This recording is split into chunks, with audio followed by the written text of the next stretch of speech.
بسم الله الرحمن الرحيم إن الحمد لله نحمده ونستعينه ونستغفره ونعوذ بالله من شرور أنفسنا ومن سيئات أعمالنا من يهده الله فلا مضل له ومن يضلل فلا هادي له وأشهد أن لا إله إلا الله وحده لا شريك له وأشهد أن محمدا عبده ورسوله سبحانك لا علم لنا إلا ما علمتنا إنك أنت العليم الحكيم أما بعد السلام عليكم ورحمة الله وبركاته আলহামদুলিল্লাহ ইসলামে আল্লাহ সুবহানাহু ওয়া তাআলা এই যে পাঁচটি স্তম্ভ রুকন আল্লাহ সুবহানাহু ওয়া তাআলা আমাদের ধর্মে আল্লাহ সুবহানাহু ওয়া তাআলা সিস্টেম ওয়াইজ করে গেছেন। এটার পিছনে আসলে বহুত আমরা যত চিন্তা করি দেখা যায় যে আল্লাহ সুবহানাহু ওয়া তাআলা যে হাকিম এটার প্রকাশ পায়। এই শাহাদা, তারপর নামাজ, যাকাত, রোজা এবং হজ, এগুলোর পিছনে যে কত গভীর মানে আছে এগুলা আমরা যত চিন্তা করি, ফিকির করি এবং একসঙ্গে আলোচনা করি, আমরা এগুলার বিউটি, এগুলার সৌন্দর্য আমরা বুঝতে পারি এবং কতখানি এগুলা ইম্পর্টেন্ট আমাদের লাইফে। এগুলা আসলে গভীর চিন্তা করে এবং সেভাবে নিয়াত করে এই দিকে অগ্রসর হয়ে আমরা আসলে এগুলা বুঝতে পারি। এবং আজকে ইনশাআল্লাহ আমরা ট্রাই করব যে এই যে একটি ইসলামের রোকন হজ, এইটার ভিতরে কি ধরনের হাকিকাত আছে, কি ধরনের মানে আছে এবং কেন আল্লাহ সুবহানাহু ওয়া তাআলা এটা সবাদের জন্য ফরজ করেছেন। সবাদের জন্য মানে যার তাতে সমর্থন আছে এবং অ্যাবিলিটি আছে। এখন আসলে হজ সম্বন্ধে তো অনেক কিছুই বলা যায় এবং আমার মনে হয় আপনারা এখানে আমার সামনে অনেকে আছেন যারা অলরেডি হজ করেছেন, অনেকে আছেন এখন হয়তো করেনি। এখন হজের কিছু নিয়ম কানুন, আহকাম, ফিকহি বিষয় আছে, ওইটাতে আমি খুব একটা বেশি টাচ করব না। যারা পার্টিকুলারলি হজ করার নিয়ত করেছেন ওনারা হয়তো স্টাডি করবেন এবং ওনারা জিজ্ঞেস করে নেবেন ওলামাদের কাছ থেকে। কিন্তু আমি এখানে যেটা আমরা আলোচনা করতে চাই, যেটা টপিকের আপনারা শুনে দেখেছেন যে হজের ভিতরের কিছু হাকিকত সম্বন্ধে জানা যায়, হজের আসল মানেটা কি। এবং আমি মনে করি যে এই ধরনের আলোচনা খুবই ইম্পর্টেন্ট, কারণ অনেক সময় আমরা অনেক এবাদা আমরা জাস্ট সারফেস ফর্মে ওনার মানে এবাদার বাহিরের কিছু নিয়ম কানুনের পিছনে আমরা খুব বেশি অ্যাটেনশন দিই, কিন্তু এটার ভিতরে আরেকটু ডিপে যেগুলা সবচেয়ে বেশি ইম্পর্টেন্ট সাইড, ওগুলাকে আমরা অনেক সময় আমাদের লাইফে ওগুলো আনতে পারি না। কয়েকদিন আগে আমরা হজ শেষ করেছি, তাই না? রমজান আমরা শেষ করলাম। তো রমজানের ক্ষেত্রেও দেখা যায় যে লোকজন খুব বেশি পেরেশানি হয়ে যায়। হঠাৎ করে আমি একটু ধুলা আমার মুখে ঢুকে গেছে, রাস্তায় যেতে যে আমার রোজা হয়েছে না হয়নি, এগুলো নিয়ে অনেক ধরনের কোশ্চেন আসে। কিন্তু আসলে যে রোজার গভীর যে মিনিংটা, রোজাকে আল্লাহ সুবহানাহু ওয়া তাআলা কেন ফরজ করেছেন এবং রোজার পিছনে যে হাকিকতটা, এটা অনেক সময় আমরা খুব একটা বেশি অ্যাটেনশন দিই না। রাসূল সাল্লাল্লাহু আলাইহি ওয়াসাল্লাম বলেছেন যে রুব্বা সাইমিন লাইসা লাহু মিন সিয়ামিহি ইল্লাল জু' ওয়াল আতাশ, মানে কত রোজাদার আছে যার সকাল থেকে সন্ধ্যা পর্যন্ত রোজা করে শুধু একটু ক্ষুধার্তই হয়েছে এবং একটু তৃষ্ণার্তই হয়েছে, কিন্তু সওয়াব পায়নি আল্লাহর কাছে। কি কারণে? এই তো এই হাকিকতটা সে পালন করেনি। রোজার পিছনে যে আল্লাহর এই নিয়াতটা, রোজার পিছনে যে ঈমান ও ইহতিসাব যে ইস্যুটা আছে, এগুলা যখন মিক্স থাকে না ইবাদতের সময়, এবং এগুলা জিনিস কিন্তু আসলে অনেক সময় দেখা যায় যে হার্টের বিষয়, খুব একটা বেশি এক্সট্রা করতে হয় না। শুধু মানে দুইটা পার্সন, রহিম আর করিম, দুইজনই রোজা রাখছে, কিন্তু দেখা যায় যে তাদের বাহ্যিক যে নিয়ম কানুনটা দুইজনই সুন্দর মতো পালন করেছে, কিন্তু দেখা যায় যে একজন এইখানে আরেকজন এইখানে, আকাশ পাতাল ডিফারেন্স। নামাজে দুইজন পাশাপাশি দাঁড়া হয়ে জামাতের নামাজ পড়ছে, কোনো আপনি ডিফারেন্স বুঝতে পারবেন না, কিন্তু আল্লাহর কাছে একজন অনেক উপরে একজন নিচে হতে পারে। এই যে বিষয়গুলো, এগুলো হার্টের বিষয়, এটা ঈমান এবং নিয়াত এবং খুশু, এইসব বিষয়ের দিকে আসলে আমাদের সব ইবাদতের ক্ষেত্রে এই দিকে বেশি অ্যাটেনশন দেওয়া দরকার। কারণ খুবই ছোট কাজ, যেমন একটা কুকুরকে পানি দেওয়া, তৃষ্ণার্থ একটা কুকুরকে পানি খাওয়ানো, আমরা কি বলবো এই কাজটাকে? খুবই ছোট কাজ, তাই না?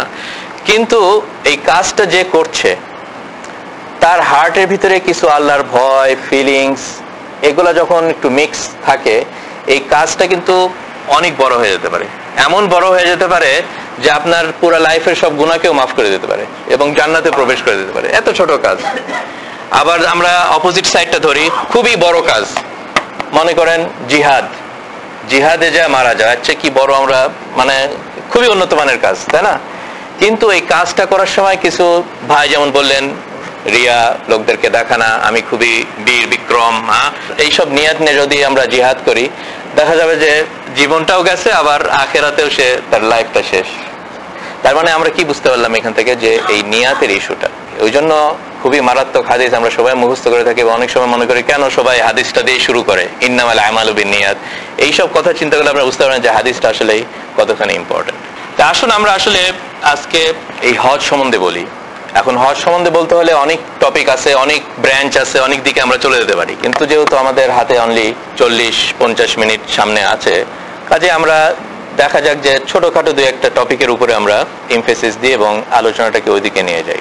এখন যে জিনিসটা আজকে আমি পছন্দ করছি বলার, সেটা হচ্ছে যে আমরা অনেক সময় বিভিন্ন কিছুর মানে খুঁজি বিভিন্ন জায়গাতে, কিন্তু কোরআনে একটু কম এমফেসিস দিই। কোরআনের ভিতরে হজ সম্বন্ধে আমরা যদি আলোচনা বা হজের টপিকটা কোরআন থেকে শুধু নিতে চাই, তাহলে দেখবেন যে কোরআন কিন্তু আমাদেরকে অনেক ইনফরমেশন দেয়, অনেক তথ্য দেয় এই হজ সম্বন্ধে। এবং অ্যাজ এ এক্সারসাইজ এই জিনিসটাকে প্র্যাকটিক্যালি আমরা এক্সারসাইজ করার জন্য আজকে আসুন আমরা হজ কোরআন থেকে দেখি কি বলে। এখন কোরআন থেকে যদি আপনি হজ সম্বন্ধে জানতে চান, যারা আপনারা কিছুটা কোরআন স্টাডি করেন জানেন যে মোটামুটি সূরা বাকারাতে অনেক কিছু আছে, আবার একটা সূরা আছে হজের নামে, তাই না? সূরাতুল হজ। এখন সূরাতুল হজ এই নামে দেওয়া হয়েছে, কিন্তু আমরা যখন সূরাতুল হজ পড়ি দেখবেন যে হয়তো 2 পৃষ্ঠা এই হজ সম্বন্ধে আছে, আর পুরা সূরাটা হয়তো আরো বেশি 10 পৃষ্ঠার মতন। এখন আমি যে জিনিসটা বলতে চাচ্ছি যে কোরআনে একটা সূরার নাম কেন সূরা হয়েছে। যদি আপনারা একটু আরবিক জানেন, সুর যে ওয়ার্ডটা, এইটা কিন্তু প্রচলিত ভাষাতেও ওয়ালকে মিন করা হয়। সুর যখন একটা ভিতরে বাসা থাকে, চারিদিকে যে ওয়ালটা করা, ওটাকে সুর বলে, অনেকে হয়তো আপনারা জানেন, তাই না? সুর তার মানে যে বাউন্ডারিটা দেওয়া হয়েছে, ভিতরে একটা বাসা আছে, একটা রুম আছে বা ভিলা আছে, এবং পাশে যে বাউন্ডারি দেওয়া হয়েছে, মানে একটা করে সূরা কোরআন শরীফের একটা পার্টিকুলার থিম, একটা পার্টিকুলার টপিক, একটা পার্টিকুলার তথ্যকে এই পুরা সূরাটা বাউন্ডারির মতন করে ওর ভিতরে রেখে দিয়েছে, যাতে আমরা ওটা স্টাডি করতে আমাদের জন্য সুবিধা হয়। ওই জন্য কোরআন শরীফের প্রত্যেক সূরার কিন্তু একটা আলাদা বৈশিষ্ট্য আছে, একটা আলাদা টপিক আছে। এখন সূরা যেহেতু আমাদের কাছে আল্লাহ সুবহানাহু ওয়া তাআলা একটা সূরা নাজিল করেছেন যেটা নামই সূরা হজ, ওই জন্য আমাদের উচিত যে এই সূরাটাকে যখন আমরা স্টাডি করব, অ্যানালিসিস করব, ওই হজটাই হচ্ছে এটা সেন্ট্রাল টপিক। এইভাবে আমরা 1 নম্বর আয়াত থেকে শুরু করে একবারে সূরা হজের শেষ আয়াত পর্যন্ত দেখবো যে আমরা কিভাবে এই সব আয়াতগুলা এই হজকে নিয়ে এসেছে সামনে। তখনই বোঝা যাবে যে আসলে কিভাবে এই বাউন্ডারির কনসেপ্টটা আমরা এই হজের উপরে অ্যাপ্লাই করতে পারি। আদারওয়াইজ যদি আমরা এটা না করি, তাহলে আমরা ডাইরেক্টলি ওই হজের যে 2টা পৃষ্ঠা ওইখানে চলে যাব, যে ওটা আলোচনা করে তারপর ফিনিশ হয়ে গেল। কিন্তু আমি চাচ্ছি, আহ্বান করছি আপনাদেরকে, যে যখন একটা সূরা, যেমন সূরা মুমিনুনের শুরুতে কাদ আফলাহাল মুমিনুন এরকম করে 10টা আয়াত আছে, তারপরেও আপনারা মনে করবেন যে আমরা মনে করব যে অন্য টপিকে চলে গেছে, কিন্তু না, যেন আমরা ওই মুমিনুনের ভিতরেই থাকি কিন্তু একবারে শেষ সূরা পর্যন্ত। তখন দেখবেন যে কিভাবে সবগুলো একত্র হয়ে একটা বাউন্ডারির মধ্যে আসছে। বুঝতে পারছেন এই কনসেপ্টটা? তো এখন অবশ্যই সবগুলা আলোচনা করার সময় নাই, কিন্তু এই সূরা হজের আসলে দেখি যে কিভাবে এই পুরা সূরাটা এই হজের মানেটাকে আরো বেশি আলোকিত করেছে এবং আমাদের সামনে আরো এই হজের কনসেপ্টটাকে আরো প্রকাশ করে তুলেছে, যে আসলে এটার হাকিকত এবং এটার মানেটা কি। আপনারা দেখবেন যে আসলে হজের যেই পিছনে যে মেন উদ্দেশ্য ইসলামে, সেটা হচ্ছে যে অনুগত্য এবং পুরা সারেন্ডার করা আল্লাহ সুবহানাহু ওয়া তাআলার সামনে। এবং এইটা প্রকাশ পায় হজের শুরু থেকেই। আমার আপনার যে জামা, আমরা অনেক সময় খুব দামি জামা পরে থাকি, রাজা বাদশারা আরো বেশি দামি জামা পরে, বিজনেসম্যানরা আরো বেশি দামি জামা পরে, অনেকে বিভিন্ন রকমের জামা কাপড় পরে। কিন্তু হজ যখনই আপনি করতে যাবেন, আপনার ফার্স্ট নম্বর হচ্ছে যেটা আমরা করি, এই জামাটা খুলে ফেলে অর্ডিনারি সাদা একটা কাপড় পরি, যেটা হচ্ছে এহরাম। যেটা যদিও এহরামের দাম একটু তফাৎ আছে, কিন্তু জামার মতো না, প্রায় দূর থেকে দেখা যাবে দুইজনই তো সেম, বলা মুশকিল, তাই না?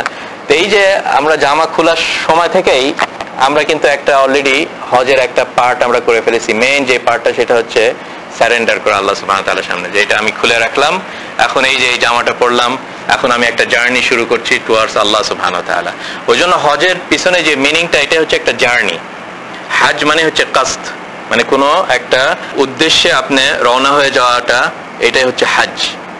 এবং আমরা যে উদ্দেশ্যে রওনা হই, সেটা হচ্ছে আল্লাহর এই ঘরে বা মক্কাকে সারাউন্ড করে কিছু অ্যাক্টিভিটি, এই আরাফাতে, মুজদালিফাতে, মিনাতে, মক্কাতে, এই যে এই সব আনুষঙ্গিক যেগুলা 5-6 দিনের যে কাজটা, এটাই তো হজ। ওই জন্য সূরাতুল হজ যখন আমরা শুরু করি, আল্লাহ সুবহানাহু ওয়া তাআলা শুরুতেই আমাদেরকে এই দুনিয়ার এই 5 দিনের জার্নিটার সাথে লিংক করে। কোন জার্নিটা? আখিরাতের জার্নি। যখন দুনিয়াটা শেষ হয়ে যায়, ফার্স্ট স্টেপ শুরু হয় আখিরাতে, সেটা হচ্ছে ইন্না জালজালাতাস সাআতি শাইউন আযীম। সূরা হজ এটা দিয়ে কিন্তু শুরু হয়েছে, ইয়া আইয়ুহান নাস ইত্তাকু রাব্বাকুম ইন্না জালজালাতাস সাআতি শাইউন আযীম। সাআ মানে হচ্ছে এই কিয়ামত। কিয়ামতটা যখন শুরু হবে তখন অনেকটা এই আরাফাতের ময়দানের মতন অবস্থা। আরাফাতের ময়দানের মতন অবস্থা যে সবাই একটা উন্মুক্ত একটা আকাশের নিচে, সূর্য অনেক অনেক নিচে চলে আসছে, সবাই দৌড়াচ্ছে হা হা করে, কারো কোনো ইয়ে নাই, সবাই প্রায় একই রকম। আরাফাতের ময়দানে তো জামা কাপড় আছে, সেই ময়দানে কোনো জামা কাপড়ও নেই। ইয়াউমা তাযহালু কুল্লু মুরদিআতিন আম্মা আরদাত।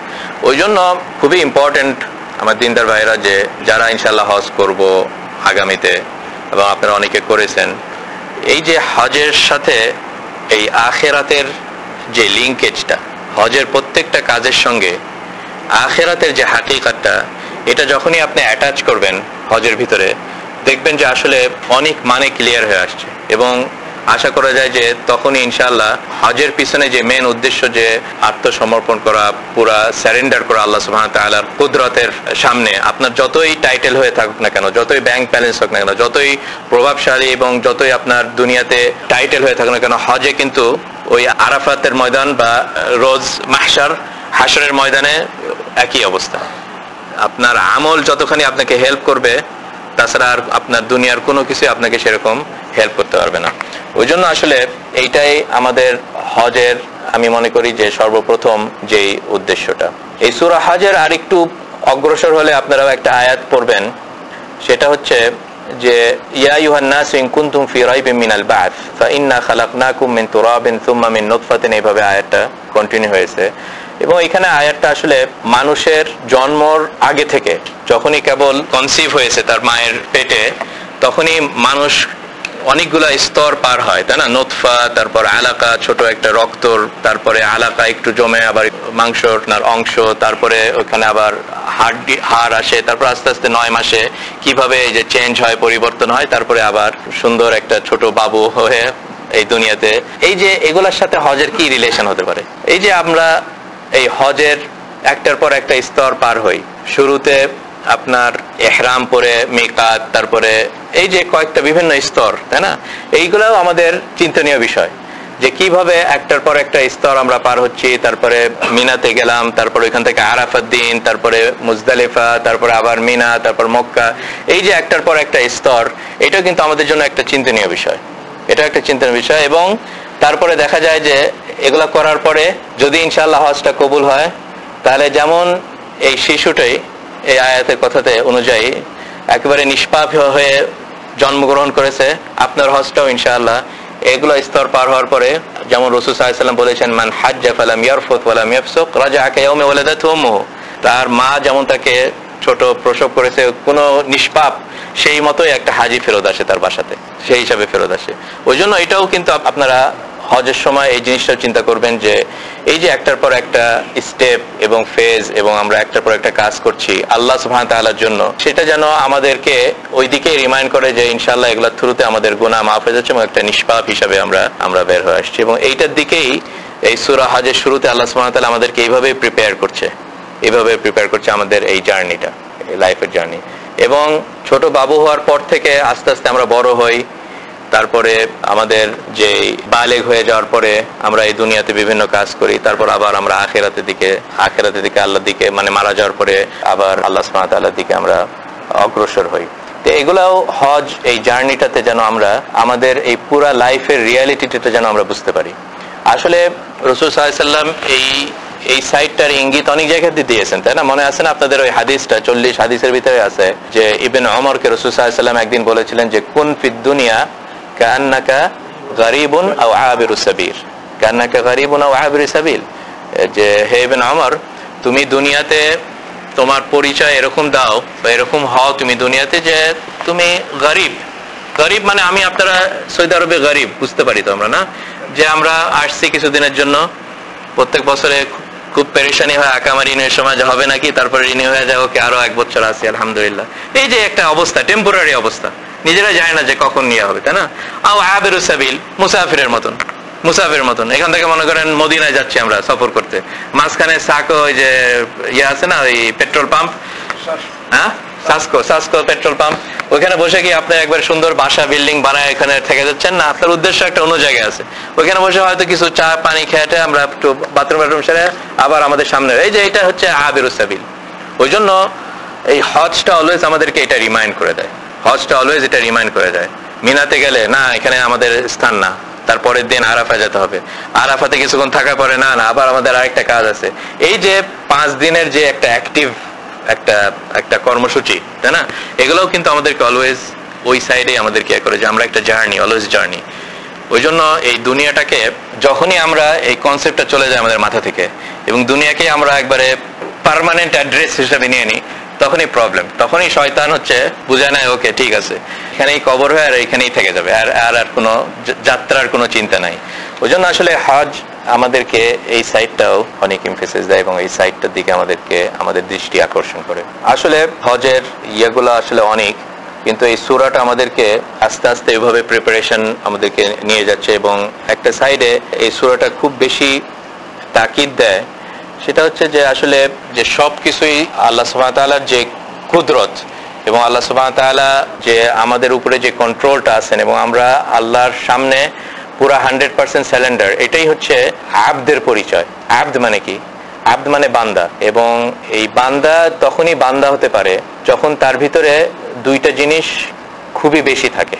একটা হচ্ছে গায়াতুল হুব মা গায়াতুল যুল, অনেক সময় ওলামারা বলে যে দুইটা জিনিস, একটা হচ্ছে খুবই ভালোবাসা এবং খুবই আত্মসমর্পণ এবং খুবই স্যারেন্ডার, হাম্বলনেস। এই দুইটা যখন একসঙ্গে থাকে মিক্স হয়ে, তখনই একটা পার্সন বান্দা হতে পারে। মানেটা কি? মানে হতে পারে যে একজনের ভিতরে মনে করেন খুবই ভালোবাসা আছে কিন্তু ওই স্যারেন্ডারিটা নাই, যেমন ফাদার তার ছেলের প্রতি, ছেলেকে খুবই ভালোবাসে কিন্তু কোনোদিন দেখছেন যে বাপ হচ্ছে খুবই হাম্বল হয়ে থাকে ছেলের প্রতি? না, হয় না। তার মানে এটা আবদ না, এটা আবদ হচ্ছে না। আবার অপোজিট সাইডে মনে করেন যে আপনার বস, হ্যাঁ, আপনার ম্যানেজার, সুপারভাইজার, বস, তাকে আপনার দিল থেকে সারাদিন গালিগালাজ করেন, মোটেই ভালোবাসা নাই কিন্তু আপনার আত্মসমর্পণ আছে, তার কথা আপনার শুনতে হবে কারণ জানেন এটার সাথে চাকরি রিলেটেড, তাহলে এখানেও আবদ হচ্ছে না। কিন্তু যখন একসঙ্গে দুইটা হয়ে থাকবে, খুবই ভালোবাসছেন এবং খুবই আপনার আত্মসমর্পণ এবং স্যারেন্ডারনেস এবং হাম্বলনেস আপনি প্রকাশ করছেন, তখনই এটা হয়ে যায় আবদ, গায়াতুল হুব মা গায়াতুল যুল। ওই জন্য মানুষের কেবলমাত্র আবদ হতে পারে আল্লাহ সুবহানাহু ওয়া তাআলার জন্য। ওই জন্যই আমরা আব্দুল্লাহ, আমরা আব্দুর রহমান, আমরা আব্দুল আজিজ, আমরা আল্লাহর যেই নামকরণগুলো আছেন। ওই জন্য আসলে এই হজটা এসে আমাদেরকে আমাদের এই আসল যে পরিচয়টা যে আমরা আল্লাহ সুবহানাহু ওয়া তাআলার বান্দা, এটা কিন্তু হজ এসে খুব ভালো মতোই আমাদেরকে পরিচয় করে দেয়, কিন্তু আমরা আসলে অনেক সময় এগুলা চিন্তা করি না, জন্য বুঝতে পারি না। এই যে আপনাকে বাই ফোর্স আপনার জামাটাকে খুলেছেন আল্লাহ সুবহানাহু ওয়া তাআলা, হ্যাঁ, বাই ফোর্স আপনার অনেক কিছু আপনি করতে পারছেন না, চুলটা কাটতে পারছেন না, আপনার গায়ে গন্ধ আছে সেন্ট দিতে পারছেন না, এই যে এগুলা কিন্তু রোজাও আমাদেরকে শিখাইছে এগুলার এই মিনিং গুলা, তাকওয়ার ইস্যুটা। ওই জন্য অলওয়েজ হজটা এই সূরাটা স্টার্ট হয়েছে কি দিয়ে, ইয়া আইয়ুহান নাস ইত্তাকু, এবং দেখবেন যে অনেক জায়গাতে তাকওয়ার কথাটা আসছে।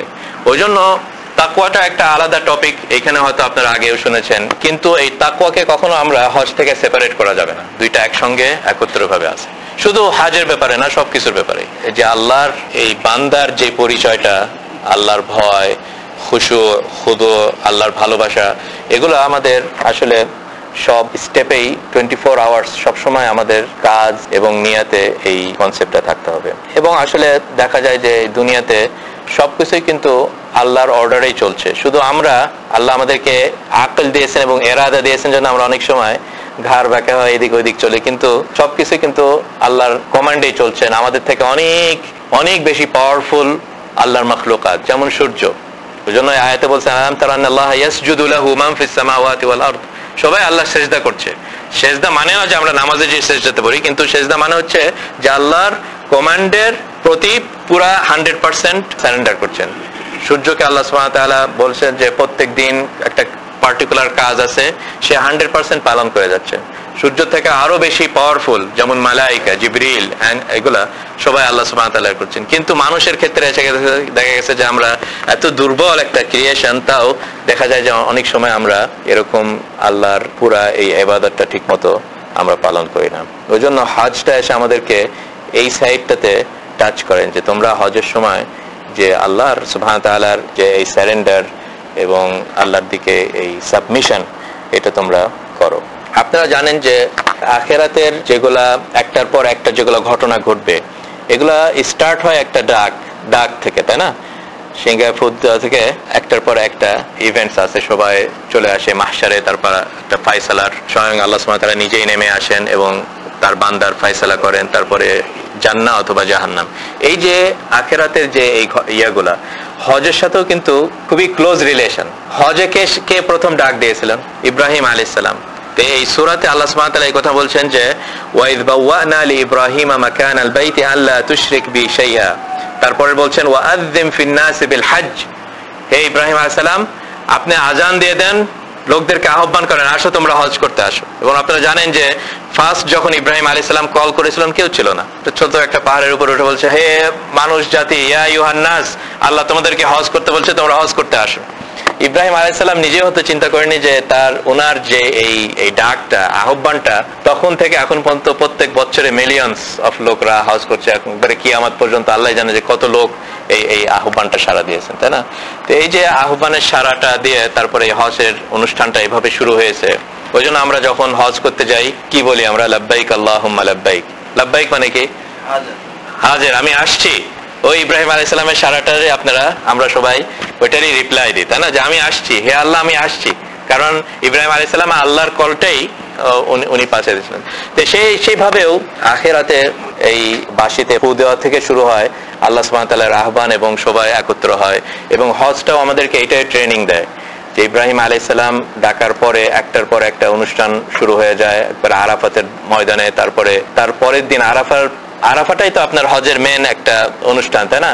এবং তার পরের দিনে ওলামারা বলে ইয়াউমুল জাওয়াইজ। এটা ইয়াউমুল জাওয়াইজ মানে হচ্ছে গিফট ডিস্ট্রিবিউট করার দিন, গিফট ডিস্ট্রিবিউশনের দিন। এতদিন তোমরা এসেছিলে, এখন তোমরা হজ করা কমপ্লিট হয়ে গেছে, এখন গিফট ডিস্ট্রিবিউশন করো, কোরবানির মাধ্যমে গিফট ডিস্ট্রিবিউশন করে তোমরা এখন খাওয়া দাওয়া করো। এরকম সেম ওয়েতে আল্লাহ সুবহানাহু ওয়া তাআলা এই হাশরের ময়দানে এসে আল্লাহ সুবহানাহু ওয়া তাআলা নিজেই এসে ডিস্ট্রিবিউট করে দেন যে কে জান্নাতবাসী এবং কে জাহান্নামবাসী, এবং সবাদের পাওনা ওরা পায়।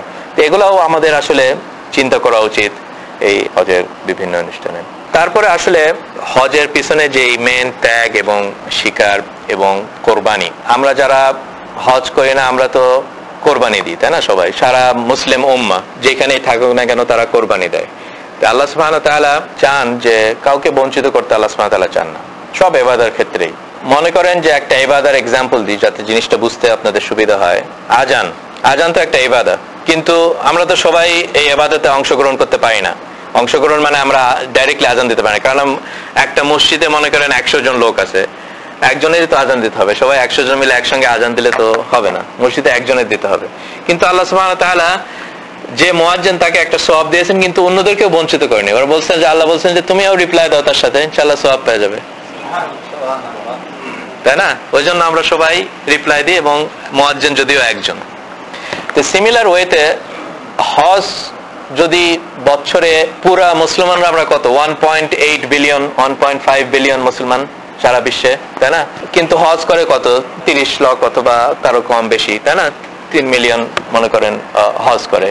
কিন্তু আল্লাহ সুবহানাহু ওয়া তাআলা এই পুরা যে মুসলমান উম্মাহ চাই যে তারাও যেন দুই একটা কাজে শরীক হয়। তো এই শরীকের যে কাজটা আমরা করি হাজিদের সঙ্গে, সেটা কোরবানি। মোটামুটি কোরবানি এবং ঈদের নামাজ ওইটি আমরা করি, এবং তাকবীর পড়ি, তাই না? আল্লাহু আকবার তাকবীর পড়ি। তা সবাই মিলে আমরা একটা ইউনিফাইড ওয়েতে আমরা করি। কোরবানির শুরুটা কিভাবে হয়েছিল? ইব্রাহিম আলাইহিস সালাম তার ছেলে ইসমাইল স্বপ্ন দেখলেন যে তাকে জবাই করছে। তারপর সে ইব্রাহিম আলাইহিস সালাম পুরা স্যারেন্ডার, এই যে হজের যে মেন ইস্যুটা, স্যারেন্ডার করে তার নিজের সবচেয়ে প্রিয়জন, তার নিজের সন্তান, মানে চিন্তাই করা যায় না যে কিভাবে এটা সম্ভব, তাই না? উনি অগ্রসর হয়ে গেলেন। তারপর আল্লাহ সুবহানাহু ওয়া তাআলা ওয়া ফাদাইনাহু বিযিবহিন আযীম, এবং আল্লাহ সুবহানাহু ওয়া তাআলা এই কোরবানির ব্যবস্থাটা করলেন। কিন্তু ওই মানেটা থেকে গেল।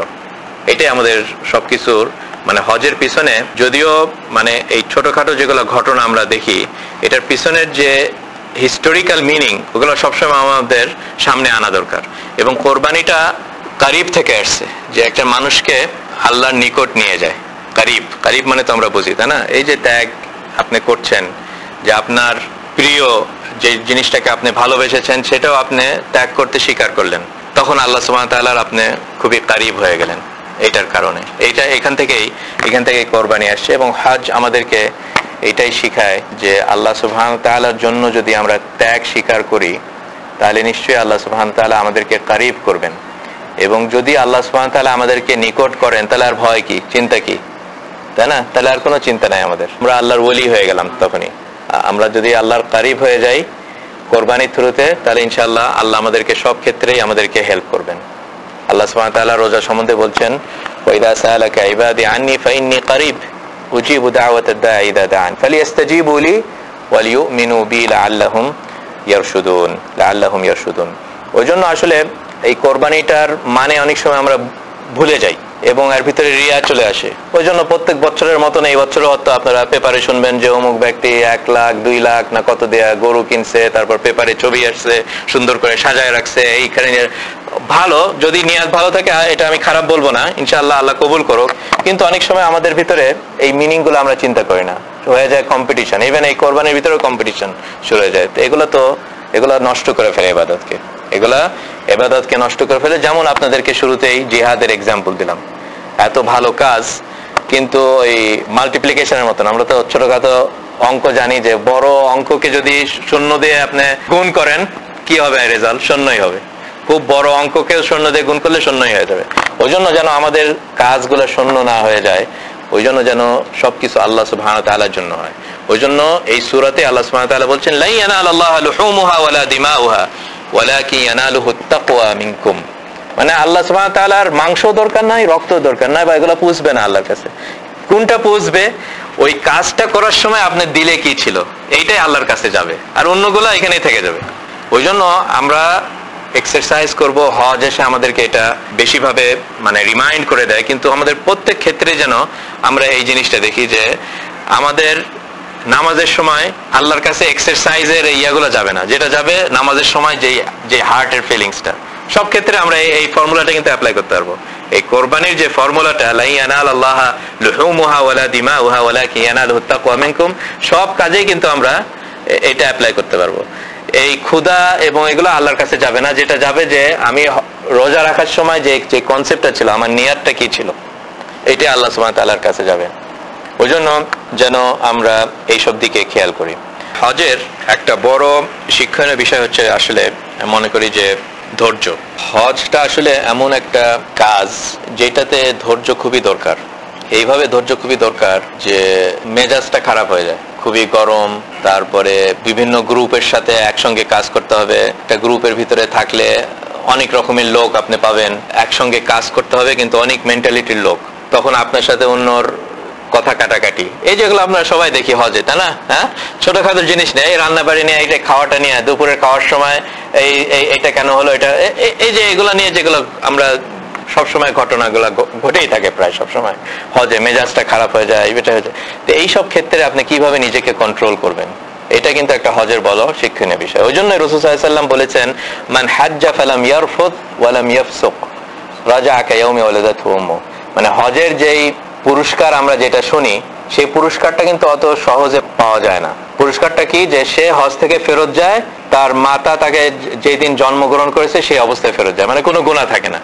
কিন্তু ওইটা পেতে হলে রাসূল সাল্লাল্লাহু আলাইহি ওয়াসাল্লাম একটা গিফট দিয়ে দিয়েছেন ওখানে, কি বলছেন? যে মালাম ইয়ারফুত ওয়ালাম ইয়াফসুক। যে কোনো হজ না, যেই হজে সে এরকম অশ্লীল কথা, নিজেকে কন্ট্রোলের বাহিরে চলে যাওয়া, এগুলা থেকে যে বিরত থেকেছে, যে নিজেকে এগুলা থেকে কন্ট্রোল করছে, তখনই হচ্ছে রাজা কায়াউমি ওয়ালাদাতহু উম্মুহু।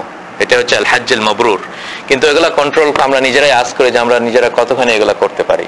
ওই জন্য হজ এসে এই একটা ট্রেনিং ক্যাম্প, আমাদের আখলাকেরও একটা ট্রেনিং ক্যাম্প হজ, যে একটা জামাতের জীবনে যে অ্যাক্টিভিটি। হজ কিন্তু আপনার ইন্ডিভিজুয়াল অ্যাক্টিভিটি না, একটা জামাতের অ্যাক্টিভিটি। আপনি একটা কাফেলাতে আছেন, একটা কাফেলার একটা নিয়ম কানুন আছে, এবং আমরা কয়টার সময় মিনাতে যাব, কয়টার সময় এখান থেকে যাব, সবগুলো সুন্দর মতো করে দেওয়া আছে। তারপর আপনাকে ওর ভিতর ছেড়ে দিয়েছে, দেখি তুমি কিভাবে এই নিয়ম কানুনের সাথে মেনে চলতে পারো এবং তোমার আশেপাশে যেগুলা যারা আছে তোমার দিনী ভাইদের সঙ্গে কিভাবে একটা ট্রেনিং নিয়ে করতে পারো। এবং এইটাও কিন্তু একটা হজের বড় একটা উদ্দেশ্য, এবং এই সাইডটাও আমরা অনেক সময় আমরা চিন্তা করি না হজের। যাই হোক, আমি আরেকটু তাড়াতাড়ি চলে যাই আরেকটা সাইডে, যেটাও আমরা অনেক সময় খুব একটা মাথাতে আনি না, চিন্তা করি না হজের ইস্যুটা। সেটা হচ্ছে এই সূরাটা যখনই আমরা পুরা সূরাটাকে, ওই জন্যই বলছি যে এই বাউন্ডারির কনসেপ্টটা কিন্তু খুবই সুন্দর, যে একটা সূরাকে আপনি পুরা ভাবে দেখবেন, তারপরে একসঙ্গে করবেন। এই যে আমরা হজ সম্বন্ধে কথা বললাম, হজ সম্বন্ধে আমরা তাকওয়া সম্বন্ধে কথা বললাম, আল্লাহর ভয় সম্বন্ধে কথা বললাম, ধৈর্য সম্বন্ধে কথা বললাম, আখলাক সম্বন্ধে কথা বললাম, তারপরে এই আখিরাতের কনসেপ্টটা হজের সামনে কথা বললাম। এগুলা একটা মুসলমানকে আসলেই এই লাইফে তার যে পরিচিতি এবং তার এই মিশন লাইফে, এটার সাথে পরিচয় করে দেয় এবং ট্রেন আপ করে দেয়। সে এখন ওয়েল ট্রেন্ড, সে এখন তার যেই উদ্দেশ্যটা এই দুনিয়াতে, এটার সে হজের থ্রুতে মোটামুটি খুব সুন্দরভাবে তার জীবনটাকে গঠন করে দিয়েছে। এখন ময়দানে নেমে যাও। ওই জন্য এর পরের আয়াতগুলা আপনারা দেখবেন, সূরা হজ আপনারা পড়ে দেখেন, যে তার পরের আয়াতগুলা অনেক সময় আমরা যদি আলাদাভাবে এই বাউন্ডারির এই ওয়ালের কনসেপ্টের ভিতরে যদি না থাকি, ভাবো যেটা একটা ডিফারেন্ট টপিকে চলে গেছে। আল্লাহ সূরা হজে কিন্তু ডিফারেন্ট টপিকে চলে গেছে, কিন্তু না, ডিফারেন্ট টপিকে না। তার আয়াতটা পড়েন কি, শুনেন, ইন্নাল্লাহা ইউদাফিউ আনিল লাযীনা আমানু ইন্নাল্লাহা লা ইউহিব্বু কুল্লা খাওয়ানিন কাফুর উযিনা লিল লাযীনা ইউকাতালুনা বিআন্নাহুম যুলিমু ওয়া ইন্নাল্লাহা আলা নাসরিহিম লাকাদির। যাদের উপরে অত্যাচার করা হয়েছে তারা হচ্ছে জুলুমের শিকার হয়েছে, এবং আল্লাহ সুবহানাহু ওয়া তাআলা তাদেরকে বিজয় দিতে, আল্লাহ সুবহানাহু ওয়া তাআলা তাদেরকে ভিক্টরি দিতে, এই দুনিয়াতে তাদেরকে জয় লাভ করার জন্য আল্লাহ সুবহানাহু ওয়া তাআলা রেডি আছেন, এবং আল্লাহ ইচ্ছা করলে পারবেন। মানেটা কি? মানে যে এই যে তোমরা হজ করেছো এবং হজের পিছনে যে গভীর মানে, এটা তোমরা অতিক্রম করেছো, এবং হজ করে যখন বাসায় ফেরত আসছো, তুমি হচ্ছে ময়দানের একটা উন্নত মানের সোলজার। এবং যদি তোমার উপরে জুলুম করা হয়, জেনে রাখো এই পুরা উম্মতটা একদিন নাসর পাবে, আল্লাহর ভিক্টরি পাবে, জয়লাভ পাবে। যদি এখন তোমরা জুলুম স্বীকার করছো, কিন্তু মনে রাখো যে আল্লাহ সুবহানাহু ওয়া তাআলা তোমাদেরকে বিজয় করবেনই। কখন বিজয় করবেন?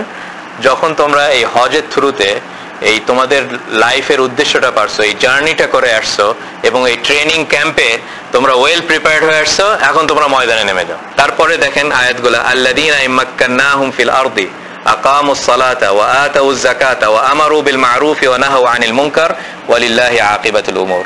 যখন তাদেরকে আমি এই ময়দানে আমি সুন্দরভাবে প্রতিষ্ঠিত করি, তখন তারা ইকামতে দ্বীন করে, তারা নামাজ আদায় করে এবং যাকাত আদায় করে, এবং ভালোর দিকে মানুষদেরকে ডাকে এবং খারাপ থেকে মানুষদেরকে বিরত করে, এবং এরাই হচ্ছে আকিবাতুল উমুর, মানে আল্লাহ সুবহানাহু ওয়া তাআলা এদেরকে জয় করবেন। তার মানে দেখেন কি সুন্দরভাবে এই হজের আলোচনার ভিতরে এবং হজের আলোচনা শেষ করার পথে আল্লাহ সুবহানাহু ওয়া তাআলা এরকম ধরনের আলোচনা সামনে নিয়ে আসছেন। তাহলে আপনারা বুঝতে পারবেন যে কিভাবে সবকিছুই রিলেটেড। এবং আমি মনে করি এই যে আগামীতে হজ আসছে, এবং আমাদের পুরা মুসলমান উম্মত, স্পেশালি আমাদের বাংলাদেশের কথাই বলেন, আমরা পুরাই আয়াতের সাথে লিঙ্কড। উযিনা লিল লাযীনা ইউকাতালুনা বিআন্নাহুম যুলিমু, এই পুরা সংগঠনের উপরে, পুরা ইসলামিক ইকামতে দ্বীনের আন্দোলনের উপরে একটা বড় জুলুম চলছে, এবং ইন্নাল্লাহা আলা নাসরিহিম লাকাদির। জাস্ট ওই কনসেপ্টটা নিয়ে আয়াতগুলো পড়েন, দেখবেন যে কত সুন্দরভাবে এগুলা রিলেশনশিপ আমরা দেখতে পাচ্ছি। যে উখরিজু মিন দিয়ারিহিম বিগাইরি হাক্কিন ইল্লা ইয়াকুলু রাব্বুনাল্লাহ, যাদেরকে তাদের বাসা থেকে বের করে দেওয়া হয়, তার কোনো দোষ ছিল না এক্সেপ্ট কালু রাব্বুনাল্লাহ, আল্লাহ আমাদের রব, এটা বলার জন্য শুধু তাদেরকে। মানে পুরা এই ক্ল্যাশটা হচ্ছে ধর্মীয় ক্ল্যাশ, অন্য কোনো কারণ না, ধর্মীয় বিষয়। তারপর আল্লাহ সুবহানাহু ওয়া তাআলা বলছেন যে অন্য রাসূল সাল্লাল্লাহু আলাইহি সাল্লামকে এবং মুসলমানদেরকে বিভিন্ন প্রিভিয়াস নেশনদের কথা আল্লাহ সুবহানাহু ওয়া তাআলা বলছেন, ইব্রাহিম আলাইহিস সালাম, তারপরে মুসা আলাইহিস সালাম, তারপর বিভিন্ন নেশনের কথা বলেছেন যে ওদের উপরে তো এরকম একই অবস্থা এসেছিল। তারপরে আল্লাহ সুবহানাহু ওয়া তাআলা তাদেরকে, এখন ফেরাউনকে যারা স্মরণ করে লানাত দিয়ে স্মরণ করে, আর মুসাকে যারা স্মরণ করে আল্লাহর একটা নবী হিসাবে স্মরণ করে, তাই না? ওই জন্য আসলে যে এই সূরা হজের পিছনে যে এইসব বড় কনসেপ্ট গুলো আছে, আমরা অনেক সময় এগুলা লিঙ্ক করি না। এবং আমি এই সংক্ষেপে জাস্ট এইভাবে আপনাদেরকে আহ্বান করবো যে আপনারা বাসাতে যে সূরা হজের তাফসীর পড়েন, তফহিমুল কোরআন বা যে কোনো তাফসীর থেকে তফসীর পরে বর্তমান দুনিয়ার সাথে, বর্তমান ঘটনাগুলোর সাথে লিঙ্ক আপ করেন, দেখবেন যে আপনার লাইফে একটা নতুন একটা মিনিং আপনি খুঁজে পাচ্ছেন। এই কোরআন শরীফই আমাদেরকে এটা শেখাচ্ছে। এবং এই হজের সবচেয়ে যে বড় যে ইস্যুটা বলে আমি শেষ করতে যাচ্ছি, যে সবসময় আমাদের আসলে যে জিনিসটাতে আমি মনে করি যে আমাদের কমতি আছে, সেটা হচ্ছে যে আমাদের আল্লাহর প্রতি যে স্যারেন্ডারটা এবং আখিরাতের প্রতি যে চিন্তাটা, যে আমরা এখানে এই যে গরিব এবং আবেরু সাবিল এই কনসেপ্টটা, এবং আমাদের সামনে যে আখিরাতটা আসছে, এবং সবাই যে আমরা আল্লাহর কন্ট্রোলের নিচে আমরা আছি, এই সব জিনিসগুলা যখনই আমাদের ভিতরে সবসময় হিট করবে, তখনই কিন্তু আমাদের লাইফে চেঞ্জ আসবে। ওই জন্য আল্লাহ সুবহানাহু ওয়া তাআলা বড় বড় যেগুলা নবীদের কথা বলছেন, যেমন ইব্রাহিম আলাইহিস সালাম এবং অন্যান্য আম্বিয়াগণ, আল্লাহ সুবহানাহু ওয়া তাআলা তাদের সম্বন্ধে বলছেন ইন্না আখলাসনাহুম বিখালিসাতিন যিকরাদ-দার, মানে আমি আসলে তাদেরকে এভাবে চুজ করেছি এবং তারা অন্যদের থেকে ব্যতিক্রম, এই নবীগণ এই কারণে ব্যতিক্রম যে যিকরাদ-দার, মানে আসল যে পার্মানেন্ট অ্যাড্রেস কোনটা? জান্নাত। আমাদের কিন্তু পার্মানেন্ট অ্যাড্রেসটা কি? জান্নাত। কি জন্য পার্মানেন্ট অ্যাড্রেস জান্নাত? কারণ আল্লাহ সুবহানাহু ওয়া তাআলা আদমকে সৃষ্টি করেছিলেন, জান্নাতে সৃষ্টি করেছিলেন, এবং আল্লাহ আদমকে বলছিলেন তোমার এটা জায়গা, তোমার জায়গা, এটাই তোমার বাসস্থান। তারপরে কিছু কাজের জন্য আল্লাহ সুবহানাহু ওয়া তাআলা দুনিয়াতে রেখে বলছেন ওয়ালাকুম ফিল আরদি মুস্তাকাররুন ওয়া মাতাউন ইলা হিন, তোমাদেরকে আমি দুনিয়াতে পাঠালাম কিছুদিনের জন্য। তার মানে আসলে অন্য জায়গার জন্য আল্লাহ আমাদেরকে সৃষ্টি করেছেন, এখানকার জন্য সৃষ্টি করেনি। ওই জন্য পার্মানেন্ট অ্যাড্রেসটা আখিরা। ওই জন্য ইব্রাহিম আলাইহিস সালাম এবং অন্যান্য নবীগণদের ব্যতিক্রম এই কারণে যে তারা অলওয়েজ ওই পার্মানেন্ট অ্যাড্রেসের দিকে চিন্তা করে, ইন্না আখলাসনাহুম বিখালিসাতিন যিকরাদ-দার। আর এই দুনিয়াটাকে মনে করে যে মালি ওয়ালিদ দুনিয়া। রাসূল সাল্লাল্লাহু আলাইহি ওয়াসাল্লাম তো হাদিসে বলছেন, যখন উনি শুয়েছিলেন একটা চটির ইয়ার উপরে, তারপর ওনার পিঠে দাগ হয়ে গেছে, তাই না, এবং বালিশটাও ছিল খুবই শক্ত বালিশ। তখন যখন অন্যদিকে কাঁধ ঘুরেছেন, ওমর বিন খাত্তাব এগুলো দেখে আর সহ্য করতে পারেন, ওনার চোখ দিয়ে পানি পড়ে গেছেন। তো ওমরকে বললেন যে হে ওমর, তুমি কাঁদছো কেন? তখন ওমর রাদিয়াল্লাহু আনহু যে কিসরা কাইসার ওরা কত আরামে আছে, কিন্তু ওরা বাতিলের উপরে আছেন, আর আপনি হকের উপরে আছেন, আপনার এই অবস্থাটা দেখে আমি না কেঁদে কি করতে পারি? তখন বলছেন যে ওমর, তোমার এই কথা, তোমাকে তো আমি ভাবতাম যে অনেক অনেক তোমার চিন্তাধারা অন্যরকম হওয়ার কথা। মালি ওয়ালিদ দুনিয়া, আমার দুনিয়ার সাথে আমার কি রিলেশনশিপ? ইন্নামা আনা কারাজুলিন ক্বালা তাহতা শাজারাতিন সুম্মা রাহা ওয়া তারাকাহা, মানে আমি হচ্ছে আমার অবস্থা এরকম যে একজন মুসাফির খুবই ক্লান্ত হয়ে গেছে, একটা গাছ দেখছে, গাছের নিচে একটু ছায়া আছে, ভাবলো যে ওকে একটু ঘুমায়নি, একটু ঘুমায়নি, তারপর আবার অগ্রসর হয়েছে। তা আমার হচ্ছে দুনিয়ার অবস্থাটা এরকম। তা আসলে আমাদের সমস্যা এখানেই যে আমি নিজেকেই বলছি আপনাদের আগে যে আমাদের সমস্যা যে আমরা দুনিয়ার সাথে অ্যাটাচড হয়ে যায়, আমাদের পার্মানেন্ট অ্যাড্রেসের কথাটা অনেক সময় আমরা ভুলে যাই, ওই জন্য আমাদের এই অবস্থা। এবং আশা করি যে ইনশাআল্লাহ যারা আপনারা হজ করবেন, আল্লাহ আপনাদের হজ কবুল করুন। আপনারা ইনশাআল্লাহ অনেক নিয়ম কানুন শুনবেন অন্য জায়গা থেকে বা বিভিন্ন বই পুস্তক করে, কিন্তু আজকে যেগুলো আমরা কথা বললাম আমরা যেন এগুলা প্র্যাকটিস করি, এবং আমরা না গেলেও যারা হজে যাচ্ছে তাদেরকে যেন আমরা এগুলা একটু ইঙ্গিত করে দিই। এবং ইনশাআল্লাহ এগুলা থ্রুতেই ইকামাতে দ্বীনের আপনারা রিলেশনটা আমি আপনাদেরকে একটু হিন্টস দিলাম, আপনারা নিজেরাই পড়ে নিন সূরা হজের সেকেন্ড পার্টগুলা, যে কিভাবে এই দুনিয়াতে ইসলামিক নিয়মটা, ইসলামিক স্টেটটা এস্টাবলিশ করার জন্য হজ ইম্পর্টেন্ট। এরকম টপিক আমরা খুব কমই শুনেছি যে হজের আবার কি রিলেশনশিপ ইকামতে দ্বীনের সঙ্গে, কিন্তু আসলে এই সূরাটা আমাদেরকে ওইদিকেই নিয়ে যায়। আল্লাহ সুবহানাহু ওয়া তাআলা আমাদেরকে তৌফিক এবং হিদায়াত দিন। আল্লাহু আ'লাম। সাল্লাল্লাহু আলা নবিয়িনা মুহাম্মদ। ওয়াসসালামু আলাইকুম ওয়া রাহমাতুল্লাহ।